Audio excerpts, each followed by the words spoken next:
विद्यापीठाच्या स्नेह देवनाथचा मृतदेह यमुनेत सापडला। शेवटचा मेसेज पाठवून झाली होती बेपत्ता।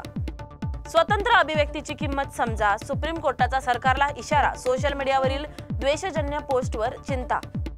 महापालिका निवडणुकीपूर्वी महाविकास आघाडीत फूट, काँग्रेस आमदारांचा स्वबळाचा सूर गडद।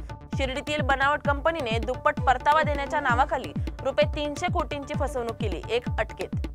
शिंदेंचा मंत्र्यांना थेट इशारा, सत्ता डोक्यात गेली तर कारवाई अटळ। वादग्रस्त व्हिडिओंवर संताप। रत्नागिरी जिल्ह्यात मुसळधार पावसाचा हाहाकार, मंडणगडचे रस्ते जलमय, घरात शिरलं पाणी। वादळ वाऱ्यांनी रायगड जिल्हा झोडपला, नद्या धोक्याच्या पातळीवर रेड अलर्ट जारी। ठाणे बेलापूर मार्ग जलमय, मुसळधार पावसामुळे वाहतूक पूर्ण ठप्प, नागरिक अडकले। यवतमाळमध्ये महिनाभर आंदोलनानंतर सफाई कामगारांचं अर्धनग्न आंदोलन, प्रशासनाकडून दुर्लक्ष। नवरा बायकोच्या वादात कॉल रेकॉर्डिंग कोर्टात पुरावा म्हणून ग्राह्य, सुप्रीम कोर्टाचा ऐतिहासिक निर्णय।